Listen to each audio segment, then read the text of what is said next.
So, touche, New Jersey.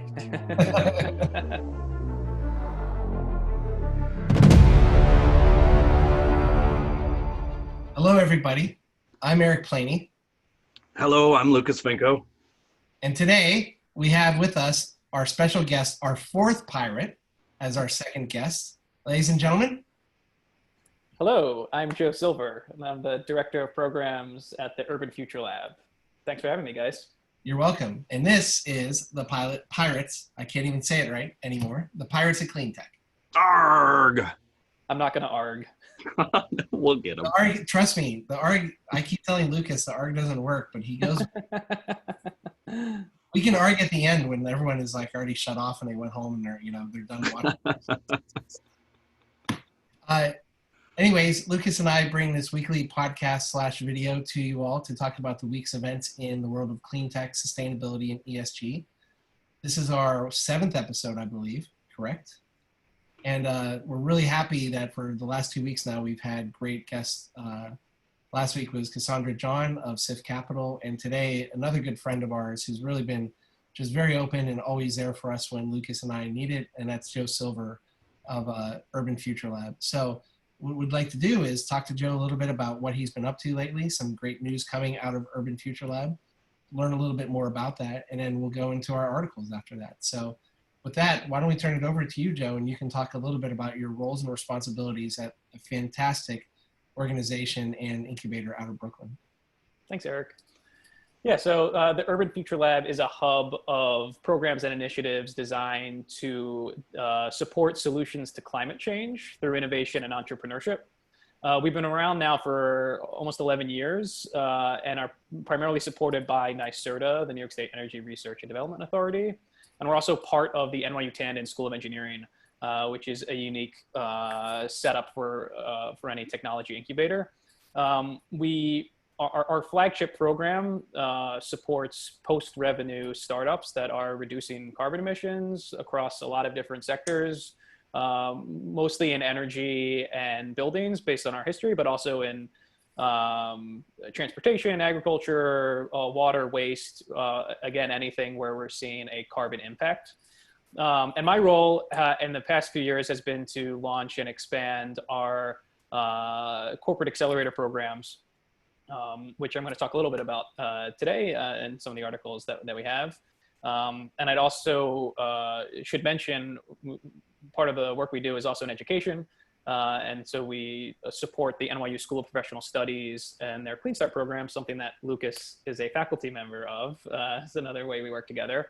And that program is designed to help people transition their career into the clean tech sector, mid-career if they've got some experience working in sales or marketing or engineering in other industries, but they want to have a more impactful and more enjoyable career. They can take that 6-month program, and the applications are currently open for the fall. So if you're curious, but I'll do more plugs at the end. There's plenty to talk about. But yeah, I think I'm really on here today to talk about some of our new programs that we're launching, even at post-COVID world, in a post-COVID world, where we're really going to be trying to focus on specific technology sectors that we think are really crucial and need a lot of R&D and investment and corporate engagement in the near term to meet any of our long-term greenhouse gas emissions targets that the state has and that the globe really has to meet. It's fantastic. You touched a little bit about COVID, and first off, maybe before we get into that, I think it's just been, I've probably been to your physical location, your campus in Brooklyn, maybe about a half dozen times. And I'm always inspired when I go there because you feel this incredible collaboration among the different entrepreneurs that are there. I mean, just talk about the success a little bit of Urban Future Lab in that essential model that's been the foundation of just bringing people together. Talk about your successes because from a number standpoint, it's kind of mind-blowing how much capital has been raised for your portfolio companies in Urban Future Lab. And, where do you take it from there?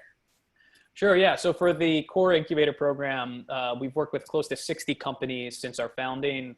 And those companies have gone on since joining the incubator to raise over $670 million in capital. And we have hovering around a 90% survival rate since 2009 when we launched, meaning companies that we've supported, 9 out of 10 are still up and running and growing, creating jobs and reducing emissions, which is great. That metric matters a little bit less to the VC world. They care about the exits and who's getting their money back. And I will first say that we like to support a mix of both traditional growth type startups that can get investors large and quick returns, but also we are more open to, unlike some other incubators, to more lifestyle and service businesses that need similar help and access to customers, to non-dilutive investment that are really critical to the energy transition. Talking about LED installation companies or solar developers and things like that. They have to have a unique business model or a unique take on the approach, but they don't have to be a traditional venture-backed startup to join our program. That said, we do have 6 or 7 now strong exits from the portfolio on top of all the good investment numbers. So we've had successes. We're going to continue to work and adjust in the new reality. We used to have a very strong and purposeful space and community that we tried to build. We shifted quite quickly to be a virtual program for the next few months at least, though we are going to have the space back open in September. And we're constantly trying to find new ways to create that sense of community for not just our portfolio of companies, but for the broader clean tech ecosystem here in New York City. We had our annual competition that was scheduled to have our summit in April, right in the middle of everything when it was really at its worst in New York City, at least. And we managed to turn that into a public Zoom pitch event where we had all our judges from Breakthrough Energy and Energy Impact Partners and all the big names still join and ask questions of the 10 finalists. And we have a recording of that if anybody wants to watch it. And, we were able to give out $100,000 in cash grants virtually and still engage with, a couple hundred of our, ecosystem members online. So we're learning. We're going to continue to learn, but hopefully we'll still be successful in this new way to operate. Fantastic. Yeah. Lucas, any questions? No, I mean, I've known Joe for many years now. I've worked with UFL. I've tried to help out as much as I can. When I worked in the city in the utility industry for a long time, I used to try and spread their programs and help them develop talent and develop companies. So really happy to see all the success that they've been getting, and their incubator just keeps growing. I know I was there down in Metrotech a couple months ago, and there's like 3 or 4 incubators now, or 5 incubators. It just keeps growing, and it's such a good story. They did some great work during COVID. It's just great. We love to have Joe. We love to see UFL do well. So great to have you.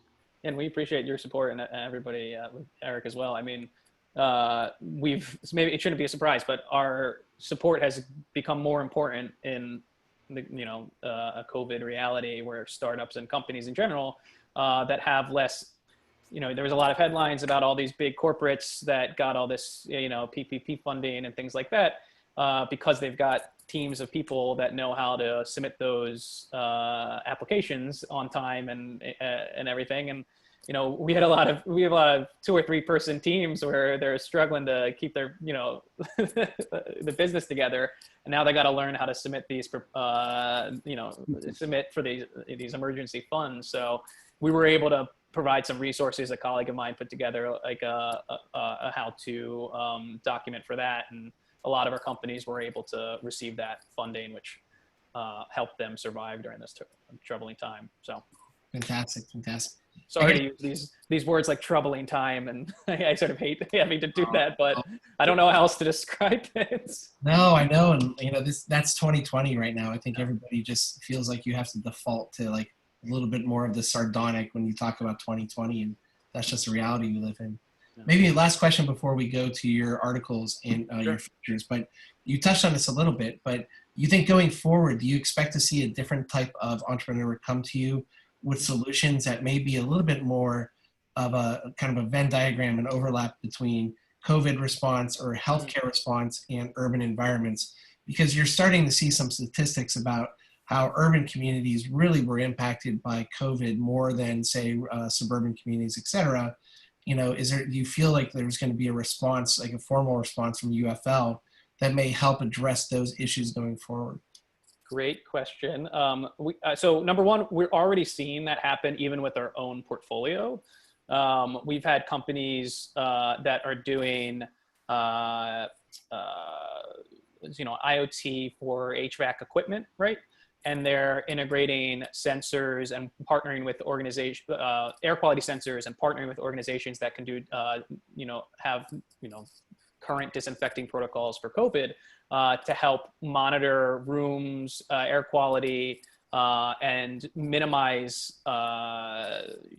external staff having to come in and check equipment, and at the same time preemptively disinfect and do that work. So that's a company called Zero Energy Solutions. We're also just seeing in general, the trend has been for many years now.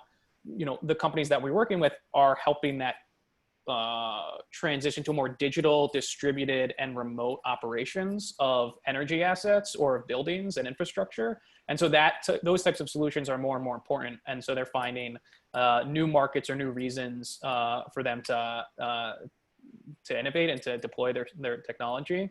And we're actually going to host a webinar on this topic in a few weeks. We haven't, unfortunately, I don't have a link for anybody listening to this yet, but go to our website, and in the coming weeks, we're going to have a whole panel discussion about how clean tech companies are responding to COVID directly, not just to survive as a business, but also actually helping from a healthcare and operations perspective.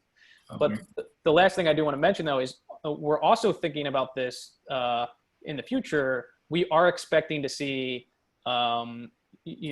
people with good ideas, really coming out the woodwork because they've maybe lost their job, right? And that's in past recessions, that's been where a lot of startups have formed, because talented people that before were comfortable are now in an uncomfortable position and are willing to take the plunge and create a business for themselves.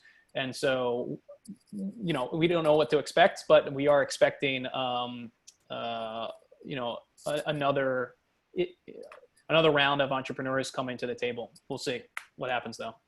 I always heard that about Rochester, New York, where it became this den of incredible technology entrepreneurism because Eastman Kodak really fell on hard times, and so many great engineers and computer scientists were all laid off, and it just became this fantastic place for entrepreneurs because so much innovation came out of that. So yeah, that's the thinking that people have. It's counterintuitive, but also has played out during many recessions.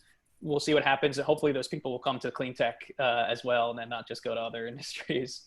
Yeah, fantastic. I think they will come to clean tech because that's what people are talking about.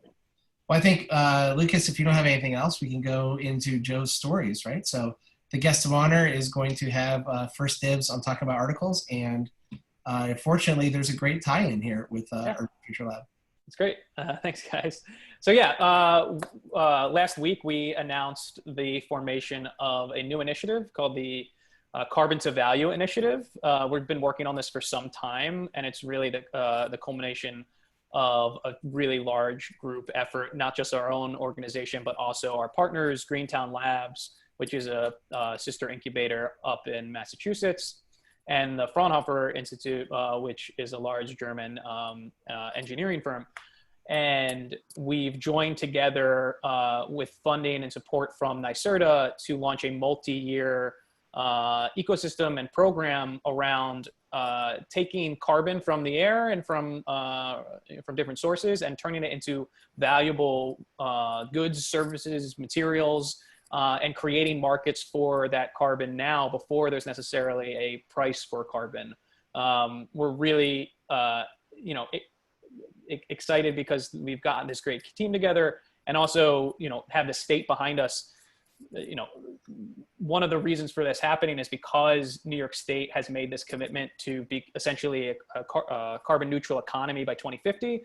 But to do that, they've realized that, there's a lot of hard to decarbonize industries that that exist in the state. And we have to start investing in ways to decarbonize those sectors now.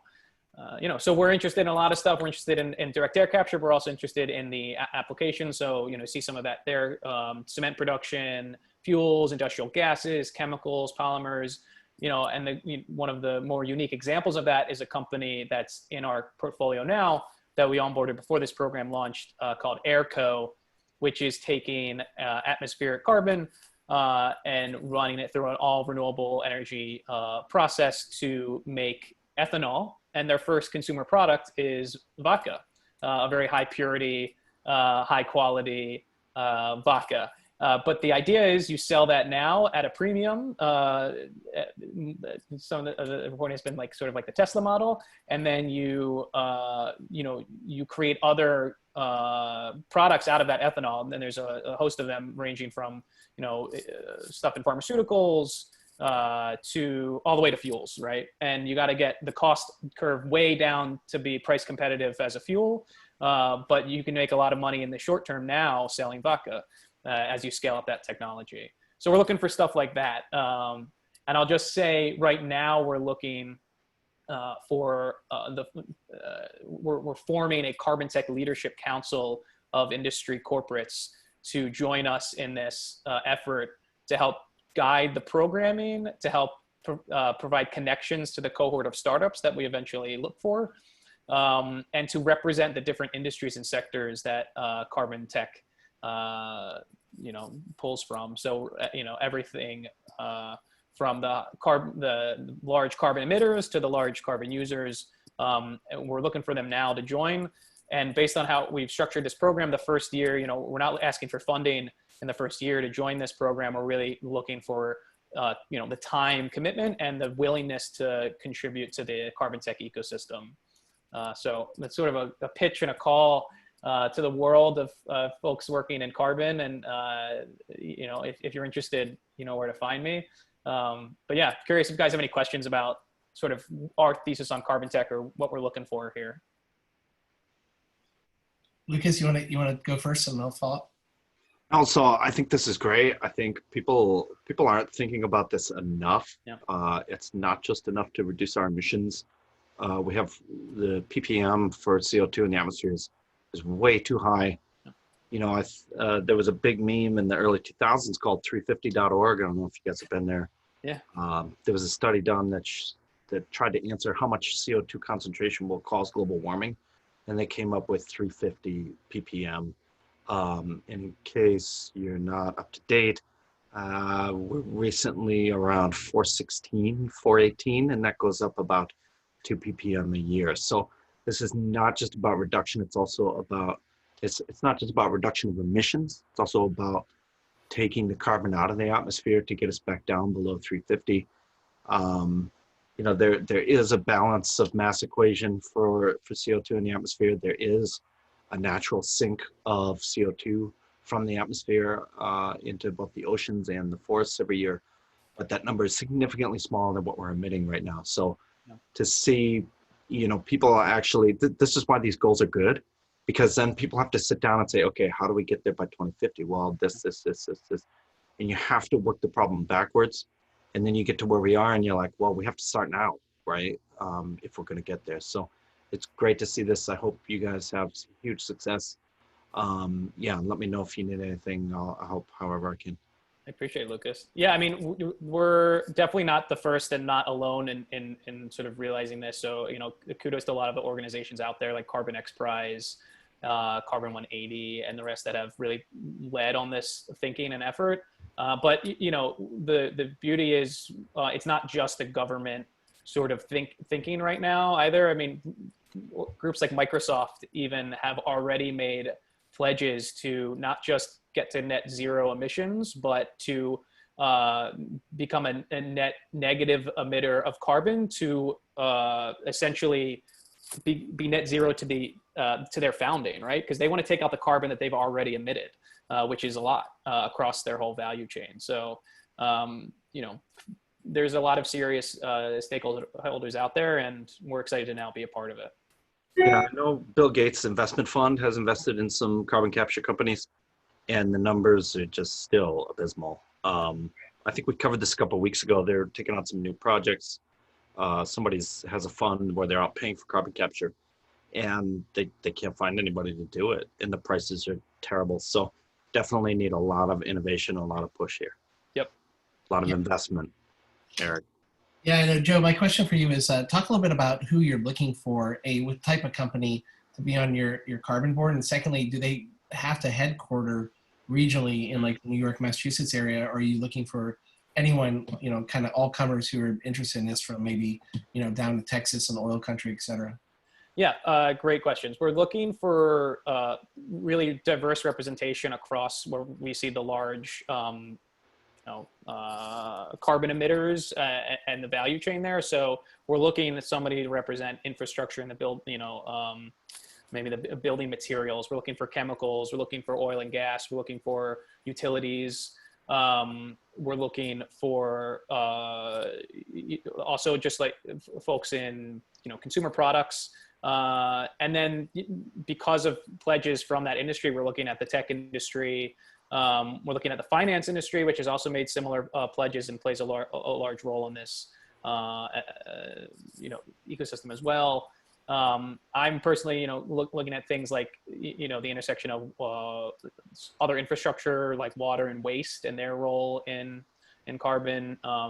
There's a lot of different sectors that we want to hit, and we're going to try and get sort of the most serious people in those sectors at the highest level as we can find to really play an active role in shaping this program and supporting the companies that we end up working with.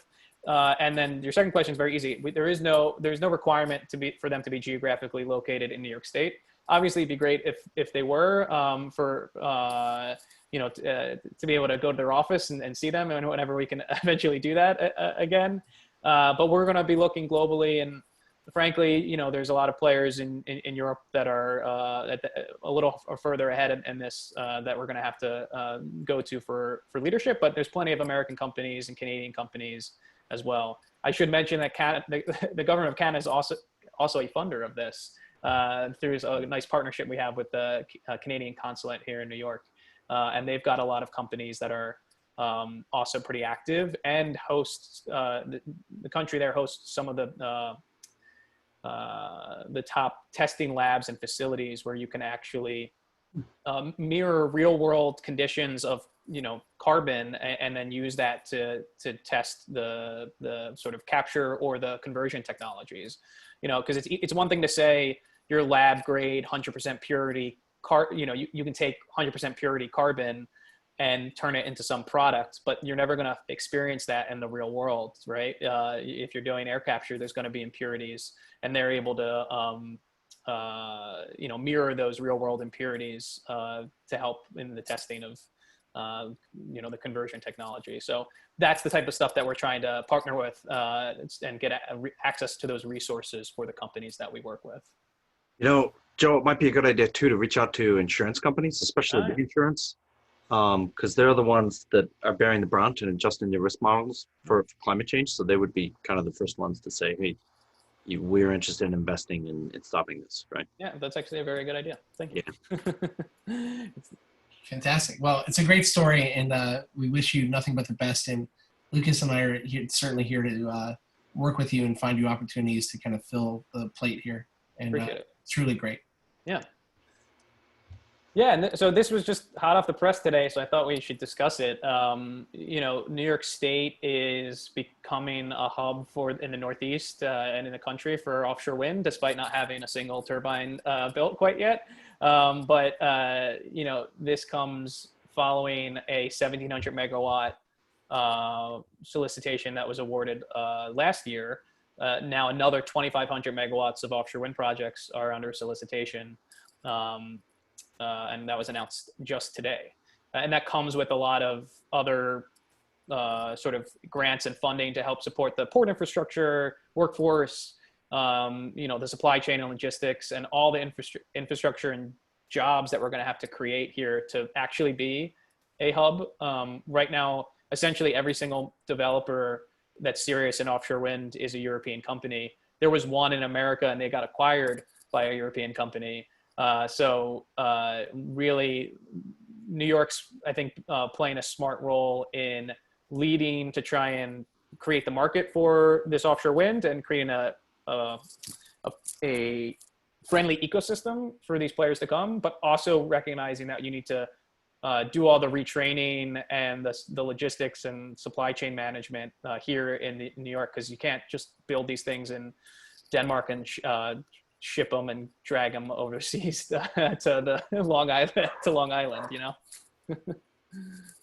Yeah, I think GE also manufactures their turbines in France, right? They bought a French turbine company, so yeah, it's you got to go where they're made. So yeah, but this is critical because again, talking about these long-term emissions reduction strategy, you're going to talk about electrifying heating in New York State. You're going to talk about shuttering Indian Point, which is in the process of happening.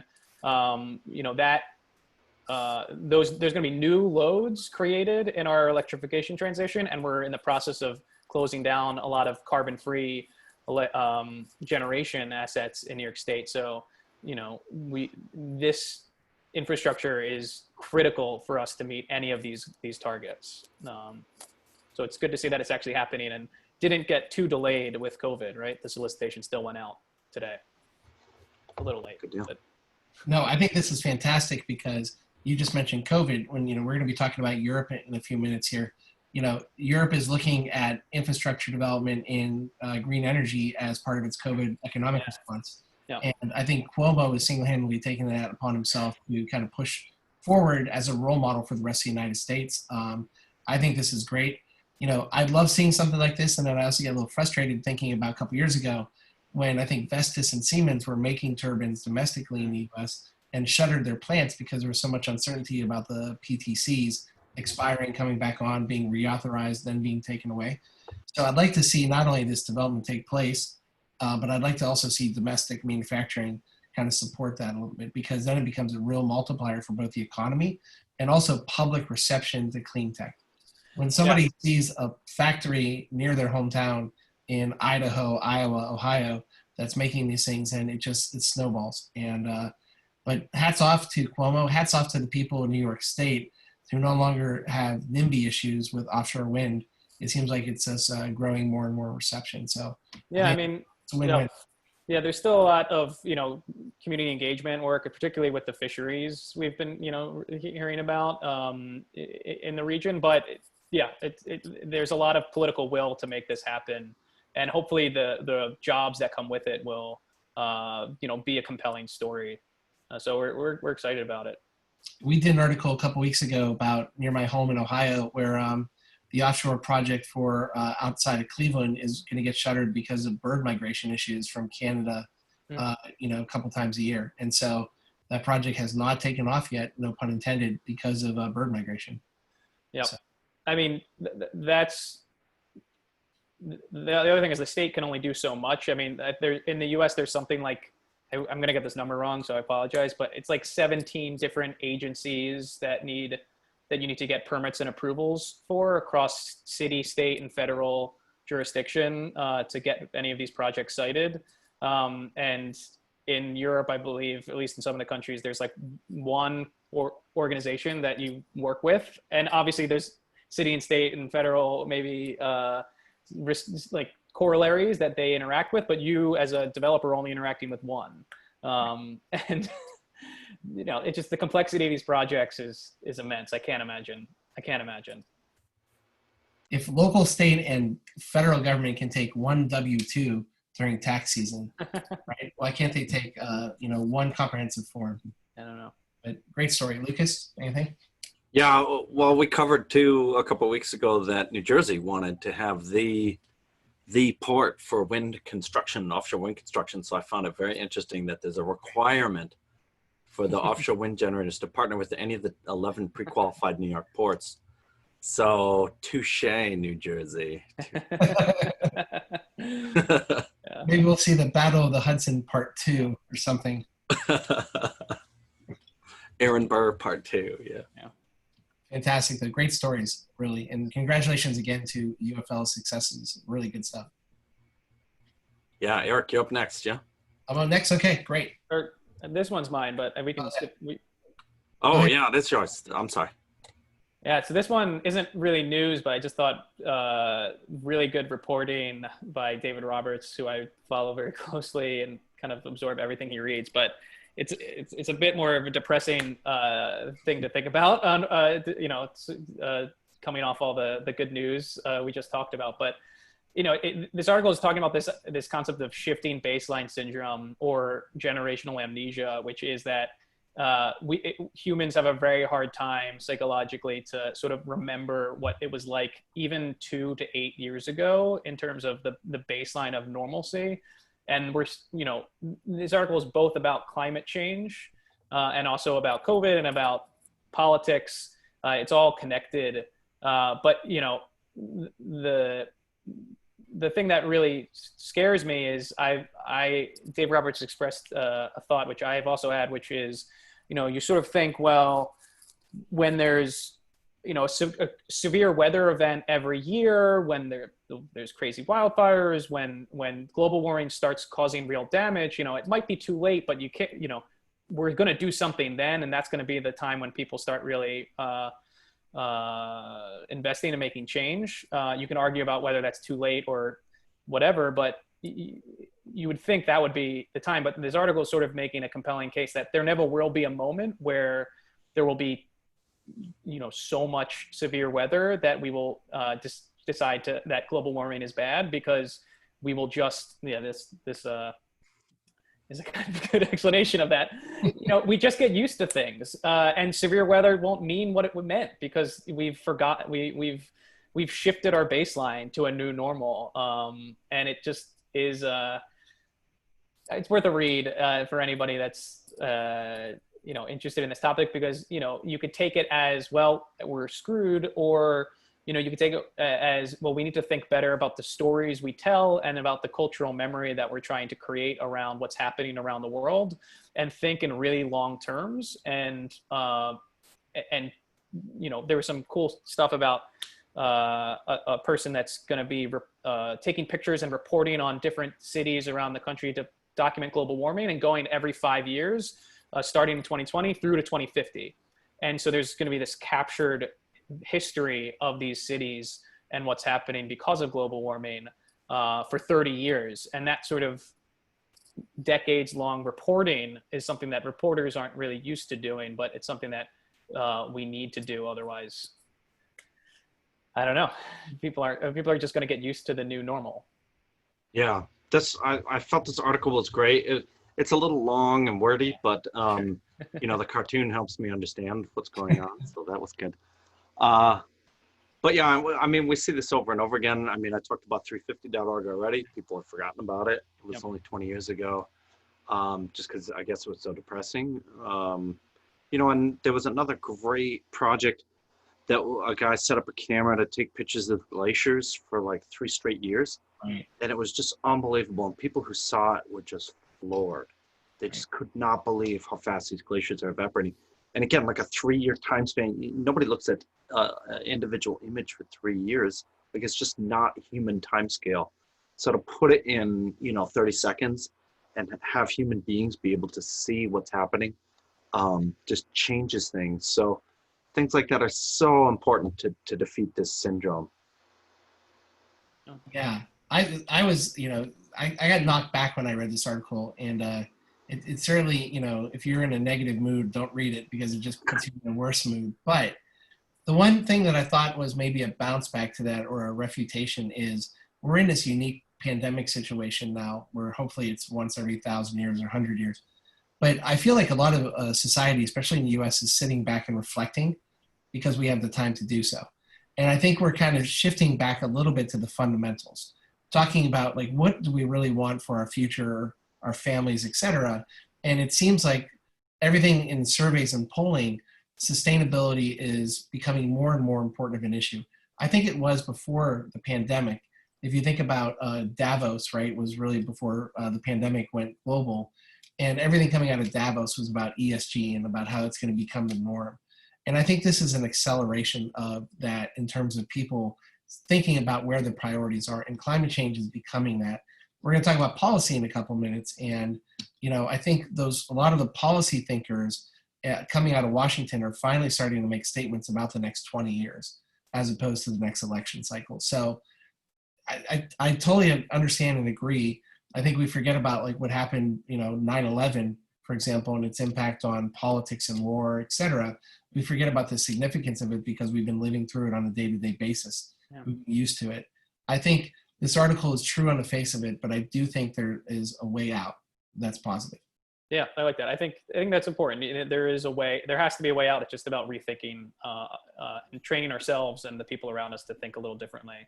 Yeah. But yeah, I mean, I guess I was too young, but do you guys remember like just hopping on an airplane without getting accosted all the way through the airport? I mean, that wasn't that long ago. I remember I could leave my office at 5 p.m. on a Friday and get to LaGuardia and get on like a 5:45 AirTran to Pittsburgh to go see my family. And like I did it like twice, and I was able to actually leave the office late and still make my flight. That just doesn't happen anymore. Good stuff. Really great articles. I only fly private, so I don't know. I don't fly. Nobody flies. Okay, now it's Eric's turn, right? Yeah, no, it's my articles are can be hard to compare with Joe's, but again, just kind of talking about the future and about policy. Prior to maybe some news coming out this week in the U.S., I really feel that we've had to look at Europe for Europe really kind of taking upon itself, both prior to COVID and post-COVID, to take on climate change policy. And a couple things coming out of Europe. I thought this article from electdrive.com was really good. It talks a little bit about the EU strategy for energy system integration and hydrogen. And we talked a little bit about hydrogen very anecdotally last week with a couple articles about new stations coming online in both Europe and in California. But this takes it a step further. This is showing that the European next generation energy policy is going to revolve around hydrogen, and especially green hydrogen, being a part of the solution, especially on transportation. And everyone is talking about electric vehicles, and that's been fantastic. But electric vehicles from a mobility and transportation standpoint only go to a certain point. When we talk about commercial vehicles, long haul vehicles, naval fleets, et cetera, more and more people outside the United States are talking about hydrogen as part of the solution. And this article I thought was really good because it's talking about, having, I think this is the top part of this talking about the European Green Deal is going to have a greater recharging infrastructure on the electric side. It's also going to talk a little bit more about hydrogen as part of the solution. And also they're going to be talking about something that I have not been overly enthusiastic about because I think it adds a complexity to electric vehicle infrastructure, and that's vehicle to grid services. And that, we should be looking at having more grid congestion ultimately optimized by, having vehicle services that are actually feeding the grid from their batteries. So it's almost like having mobility and energy storage all wrapped into one device. So Europe is just tackling issues, and they're putting a commission together, and they're going to keep pushing forward on having mandates about next generation technology on hydrogen and electric vehicle and mobility. So it was a good story. I recommend people take a look at it. Yeah, this was great. Hydrogen has been kind of talked about for decades. We talked about Arnold last week, and it's never come to fruition. And so to see something like this, it's like, whoa, this is getting real. It's really cool to see. Sorry, Joe. No, yeah, it is really cool to see. And it's definitely an instance where Europe is like 100% leading, which is, I think I did hear you guys talk last week a little bit about this and how, it would be great if we could be a leader in this. It doesn't seem like that's going to be the case, but we are going to benefit from all of the investment that's coming out of Europe. And, the technology is going to be tested and scaled and commercialized, in that environment and come ready to really be deployed in new ways here in the US. So, we're we last year we ran a hydrogen program called the H2 Refuel Accelerator with Shell and Toyota. We're in the process of hoping to launch a second year of that in the next few months, and we're partnering much closer with some European counterparties where they're actually going to have infrastructure like that's described in this article to test new technologies, in the real, in the field, which is something that we can't really do in the U.S. yet because there isn't a lot of this infrastructure built out. But at the same time, we're also talking to a lot of American utilities that are looking at this and saying, seems real now, and we want to figure out and plan how to get involved. There are large American utility organizations that are looking at this as a longer term strategy in terms of decarbonizing the energy system, right? And thinking about how hydrogen is going to play a role. So it's exciting. I wish America was playing a more leadership role in this, but we're going to benefit from all this investment coming from Europe. One thing I think is, while you guys were talking, it dawned on me, is that, when you look at larger mobility, like heavy duty vehicles, buses, et cetera, I think the US was focusing at part of its quote unquote green solution being compressed natural gas. And that's because of obviously the shale revolution and the oil and gas industry promoting that. And I know in Asia, they were using a lot of CNG buses, vehicles, et cetera. I think maybe a bridge solution to keep us from being leapfrogged by other continents would be to adopt hydrogen and to have this consideration that some hydrogen could actually be formed from natural gas, which is not what people really want to see in the renewable industry. But at the same time, maybe that's the compromise for right now, for a bridge solution to get us to spending the capital expenditure to get to a hydrogen infrastructure, is having kind of the natural gas industry be a part of it until we can fully ramp up and have truly green renewable hydrogen generated from wind and solar. So it's great. I think we need to be talking about it more and more to get people aware hydrogen has to be part of the solution. Yeah. So, cool. Lucas, you want to hit the next one? Joe came out with some real-time information about New York and offshore. I think the big buzz over the last couple of days has really been Joe Biden's new climate plan. I really like this article by Mike Barnard from Clean Technia, because what he really dissected kind of on a level-by-level basis Biden's plan originally when he was part of the Democratic nomination process to what it is now. And I think it's a really good compromise between bringing progressives in, him ramping up, and also taking into consideration that he has to pull in a lot of the moderate vote himself. So politics is the essence of compromise. And I think his plan does a good job of that while giving us some tangible goals. Lucas, can you scroll up for a minute? I really like to, started off with like this comparison chart here that talked about where Biden stood against the other leading candidates on, every issue from CO2 emissions to planning economics. And really people thought Biden's plan fell a little bit short. Hats off to him for having conversations with the Sanders and the Warren that, there's recognition now that his new $2 trillion plan that he wants to launch is strong, it's sustainable, and there's a lot of points to it that should be discussed. If you scroll down a little bit, he talks about $400 billion towards procurement.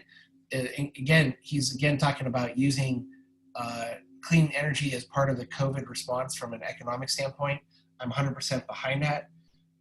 Mike here in this article goes a little bit negative about Biden wanting to spend probably a little too much money on R&D on technologies that may not be in the best consideration. I'm a little bit mixed about that. He talks about something, I think Warren and Sanders did not want to have the rest of our nuclear fleet be extended at all. Biden talks about extending that, which I think is a positive, but he also talks about like small modular nuclear technology and continuing the research for that.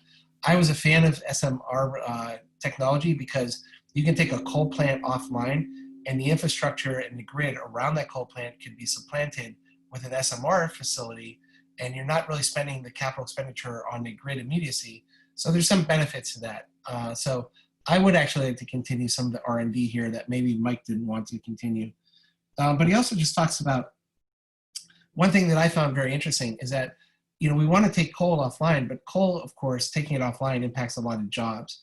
And what he's saying here is pumped hydro is a fantastic energy storage solution that Biden isn't really putting a lot of effort in outside of energy storage and lithium ion batteries.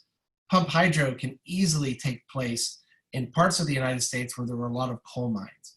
And again, he's just coming with practical solutions that keep people in those regions working, while also addressing that energy storage is more than a broader brush than what's being talked about in a very sexy manner like battery technology.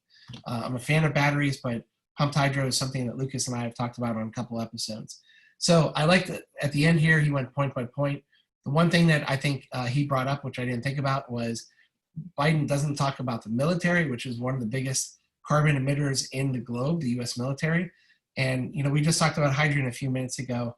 It's easy to start thinking about hydrogen could be a fuel source for our naval fleet. And like the impact on that would be fantastic for lowering emissions. So it's a very good story. I recommend it. It's very thought provoking. You don't have to agree with all of it, but it gets you to formulate your own personal strategy in response to Biden, which I think we all believe is going in the right direction. Yeah, I thought this was a really helpful breakdown. I definitely didn't completely agree on some of the assessment, around what's a good use of investment and what's a bad, what's maybe a bad investment. But I think regardless, it's helpful to see what's in the plan and where the money is actually going. I think there are, at the end, you talk about notable exceptions. I think not discussing a price on carbon is maybe disappointing for a lot of people, because that unlocks a lot of the stuff that that's actually talked about in terms of investing that he wants to invest in. You can fund a lot of that through that price on carbon and drive markets in that way. But I guess what I'm waiting to see is how much Biden talks about this on the campaign trail versus, sort of has this in his back pocket, and then what then he sort of gets behind if he's in office, because that was sort of the initial feedback around creating that his sort of committee around to develop this. It's great that he's talking to more progressive voices when it comes to his climate change plan, but this really matters is he going to support the plan? Great, he supported the plan, but now is he going to talk about the plan? Is it going to be part of his campaign? Because the only way we're going to hold him accountable for these pledges is if it's something that he really actively, I think, campaigns on. So to be seen. Yeah, I agree with you, Joe. This looks to me like a campaign promise, and we all know how campaign promises go after they get in office. I mean, he just wants a big number so he can say my number is bigger. And you're right. I mean, I have very little confidence that this will actually be implemented if he gets in office. Well, mostly because, the president doesn't control the purse strings. Congress does. So I'd much rather talk about Eric's next article, actually.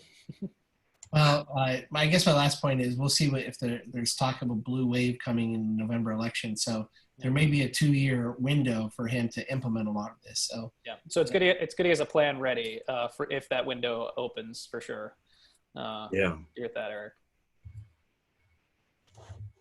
Actually, a great bridge to the next article. One of my favorite episodes of The West Wing starts when Josh decides to test drive a Hummer, and he pulls it out of the dealership and actually accidentally slams into a Prius. And it's like the same week that President Bartlett was going to introduce his climate change policy. And so the press got this photo of this Hummer driven by a White House official running over a Prius. One of the best episodes. So we'll be very quick. This is my fun article. General Motors is announcing that they're going to have 12 electric vehicles soon. I think the number that they talked about was 20 globally by 2023. And what I like about this is the Tesla effect coming into play. People question whether or not Elon Musk can do it. Well, Elon Musk had a dual consideration. Of course, he wants Tesla to be profitable and make money for himself, and he can fund all his great endeavors. But he was from the very beginning talking about he's going to change the paradigm and discussion globally about electric vehicles. When you have General Motors, who was a little bit late to the game versus Toyota on the Prius when they came out with the Volt, now they're talking about 20 vehicles, Cadillacs, Buicks, Chevrolets. So price points are going to be for all consumers, just like typical General Motors model. I think it's great. And, Ford's coming out with a SUV version of the Mustang that's going to be electric. These are the things that change conversations. The new Hummer is going to be electric, right? So we just talked about that. It's not going to be a gas guzzler anymore. So hats off to GM. I'm really happy about 20 vehicles coming out. Maybe I will be the purchaser of one of them if I can't get my electric vehicle project to work, which is certainly a probability. Anyway, I think it's a great story. With the Hummer or with the trucks that we're seeing come out from these American companies, I have a question for you guys. Do you think any current truck owner is going to buy a Cybertruck? I think they won't until they ride in one and they see how much it can tow and they see how much torque it has. But what about and they get beat by some guy with it, like then they're all gonna rush out. Not until they see it. But I'm saying now that the GMC is going to have their, the Hummer, like what's the point of the Cybertruck for So that? I don't think they're going to pull in the quote unquote traditional pickup truck driver. Are they going to pick up the guy that lives in Denver that's, young and energetic and he wants to go camping and he wants space? Absolutely. You're going to see them all over Colorado and California. Oh, yeah. You're not going to see them in Michigan, in my opinion. Well, some of the older consumers maybe not, but I think they're going to have to win them over one by one by one. It's going to be a hard fight, but I think they're going to get there. And obviously, I love the Bolt because I own one. I think skateboarders are going to be all over this thing because skateboarders can buy a Cybertruck and like use it as a ramp, right? It's like take it anywhere. Yeah. So just my fun story, but like to see the growing interest in electric vehicles. We're heading in the right direction. Yeah, it was really fun and cool to see the designs that they're coming out with. Yeah. Oh, and just aside, I totally got my eyeballs blown out by this one. The 1,400 horsepower Ford Mustang Mach-E has 7 motors. Okay, so you'll have to clickbait on that one if you come to this article on Car and Driver. So very cool. Yeah, and hats off. This is out of Car and Driver. I used to, when I was a little kid, my parents got me a subscription to Car and Driver, so always have a love of CD. All right, Lucas, you're up, man. Okay, I'm up. So just 2 articles for me this week. This one out of Utility Dive. The largest U.S. battery resource has been connected to the CAISO grid. This is very exciting for me. I've been saying for decades to people that there's virtually zero storage on the electricity grid. I don't know why people don't know this, but it seems to be a little known fact. So when people say, why can't we just have all solar right now? It's like, well, where are you going to store it? And they're like, well, I don't know. There's storage on the grid, right? Well, no, there isn't. Well, this is finally changing. And so this is huge. California is leading the way on this. 62.5 megawatts of storage added to the system. This is huge. The project is going to be 250 megawatts by August. It looks like it's part of a bigger initiative from the CAISO. Let me see the big number here. They want as much as 15,000 megawatts of battery storage. That's a significant percentage of their grid. It's a very good target, in my opinion. This would be by 2045. I think they're going to need more than that to have a carbon-free grid. That's my opinion. If I were to run a study, I would get a bigger number than that. But that's a very good. That's most of the way there. So I'm very happy with this story. Joe? Yeah, I mean, this is a great story. I love seeing this. This is another, we've been talking a lot about New York, but this is a place where New York needs to really catch up. I mean, there were a lot of delays in terms of the storage market opening up in New York State in my mind. And it's happening now. But, similarly, I think the numbers in New York are 1,500 megawatts by 2025 and 3,000 by 2030. That's on the negatively, I think that's not enough, but also optimistically, I think we're going to blow past those numbers. I mean, you also see 100 megawatt projects being talked about and cited and contracted now. So, I love it. This is great. Yeah, look, there's only 216 operations so far, and a lot of that has been added recently. So yeah, this is crazy. Yeah. It's going to be an exponential growth. I think it's great. Ditto to both your comments. We need to see more of this, and I think we will. Yeah. So and very related to this one. Go ahead. Yeah. So a little related. So this one from Green Tech Media. I'm biased for Utility Dive and Green Tech Media. I don't know why, but why advocates of 100% clean energy must overcome the resource adequacy challenge. So this is a rather complex technical discussion. I'm not sure the author either understands it well enough or communicates it. Certainly doesn't communicate it well enough. but he's trying to get at how grid planners look at how they plan generation mix on the grid. This is definitely a challenge. So I'm gonna go a little crazy here and take the other side of this argument. I'm not an advocate of 100% clean energy. I don't think we need 100% clean energy. I think 90 or 80% is feasible in the short term. And by the short term, I mean 30 years. It would significantly reduce our carbon. We can work on CCS for the rest. When you push that 90, 100% clean energy, the costs just start to skyrocket, especially because of the need for massive amounts of storage. You basically need storage for the whole grid, for the whole stack. So I think that's what he's trying to get to here. If you want to satisfy this resource adequacy, which in layman's terms just means, do you have enough generators to meet the power demands of the grid? That's what grid planners have to ensure that we have. And so he wants to change the discussion with grid planners. And I totally agree that we need to change that. I think the problem is the solution is incredibly complex. It requires much more modeling, much more simulation, looking at much more things. So like right now, the resource adequacy calculation is really simple. You just look at peak hour and you look to see if you have enough generators plus a margin. And, to go from something simple to something complex is going to be kind of painful. So, this is a very important discussion. We need to be having this discussion. And it talks about the reserve margin here. We need to be having this discussion. The problem is that the answers here are just not easy. And we're going to have to change simple things that quote unquote work, that a current engineer will tell you, look, don't mess this up. It works. I don't know why you want to change this. But you got to change it because, our generating fleet is going to be intermittent and partially unpredictable. It's going to be solar and wind. Solar and wind are going to make up a huge percentage. And this resource adequacy calculation now is not enough. It's not going to work. So this is going to be a painful transition. We're going to have to a lot more discussion, a lot more policymakers. Policymakers have to get involved. A lot more engineers have to get involved to try and solve this problem. So yeah, we need the development of new planning models. That's correct. This will be a tough process. So good to see this. Good discussion. I don't think he had to say 100%. I think it's the only time he says 100% in the whole thing. But okay, he says it here. But so it's still a good discussion.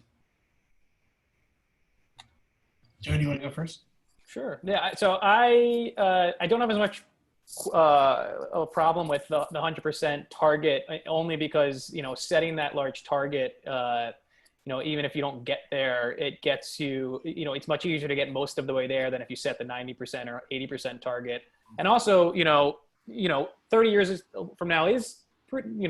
We got some time, and a lot of the at least predictions from the grid operators that 10% or 15% of renewables were going to totally destroy the grid. Those predictions didn't really happen. So new technology, better prediction models, IoT, controllable devices, who knows? I would love to see 100% renewable or 100% clean. I'm also personally an advocate. We talked about this earlier. Eric mentioned nuclear. Like I also am. If we have nuclear on there, I think that solves that problem pretty easily. You get that base load power from there. You get your hydro, and then the solar and wind for the rest. And boom, done. But I do think this is a good discussion to have, because the barriers to this deployment comes from the wonks in the industry who can point to resource adequacy and similar problems and slow up this transition. They can tell the politicians that well, we can't do this, and you trust the utility operator that if that's true, you're supposed to trust them, but then when they can do it, all of a sudden you wonder, well, why did we listen to them in the first place? So that's my 2 cents, but I think it is a good conversation to have. Yeah, I'm glad I had you go first, because I kind of I see both your points, and I have like 15 analogies in my head how I want to respond to this article, so I'll just use 7. But for me, this is the Chevy Volt conundrum, going back to electric vehicles. When GM rolled out the Chevy Volt, a lot of the Green Society and Greenies did not like that car because it still had an internal combustion engine in it. Even though most people never use that engine except for a handful of times when they did a long distance drive. And it helped solve people's perception of range anxiety issues, right? But it was a good bridge compromise. It was a great bridge solution to get you to the next point. And so I understand Lucas's point that you're not going to get to 100%. Let's get to 90% effectively and hit that 90%, because the reality is, in today's economy in the U.S. with budget deficits, et cetera, we're going to be able to spend on infrastructure and green infrastructure. We have to be cognizant that we can't just put everything out there all at once, right? And so I feel like we need to have transition fuels, for example. Like I was a big fan of natural gas electricity generation because it did take a lot of coal offline, right? So our carbon emissions dropped, even though we didn't sign the Paris Accord. Last decade, our carbon emissions were dropping because coal plants were being turned off and gas was being turned on. Again, I don't want gas to be the solution. I want it to be the bridge. And so this article, I think, I'll let you guys answer the technical sides of it, and you did very well. But I just think that we have to be smart about resource allocation, and getting to 100% probably isn't the best scenario. If it's a target, and we all understand we may not get there, but we have a target, that's fine. But I'd rather say let's get to 75, 80, 90%, and let's hit those targets at certain stages and take it from there. Yeah, I mean, to me, it's all about, the like, what are the incremental costs of getting from 80 to 90, 90 to 100? And there's no way where, if we have to build 10 megawatts of storage for every additional 1 megawatt of solar because the grid's so messed up that's going to happen. We're just not going to build it. All right. The economics still need to pan out. But if the economics work, in the future, let's go. I'm sort of the mind, let's go for it. Eric, the one thing I'll say to you described, I do think we can only thank natural gas for the reductions that we've seen in the country. Though you guys talked a lot about last week, the pipeline work. I mean, I think that's an important discussion to have right now because, yes, it's gotten us to this point, but it has an embedded maximum reduction potential, and you can't get beyond 30 or 40% carbon reductions by exclusively transitioning those fuels. And the only thing, I know you know that, but the only thing I'll say is we're getting to the point where these are 30-year assets and it's 2020. And so every new thing you build right now is going to be there in 2050. And if it's there, it's going to be used. So I'm very cautious of, to me, I think we're at the point where we have to stop building the bridge and start building the future, the thing we want to, the place we need to be. Yeah, no, great point. Totally understand that and agree with it. And also, we talk about natural gas reducing carbon, but there's also methane emissions from natural gas. So it is a double-edged sword, certainly. Yep. So with that, anything else on those articles? There was one graph in there that I couldn't find, but they looked at natural gas prices where there was a huge split between, let me see if I can get it up. There was a huge split between the Henry Hub price and the price people pay on their bill. And so here it is. So this is exactly what I was talking about when I was taking the devil's advocate position on the pipeline. So that you could see this spread here has gotten bigger over the last 10, 20 years. So this is directly due to pipeline constraints. There's not enough pipelines to get it from Henry Hub to your home.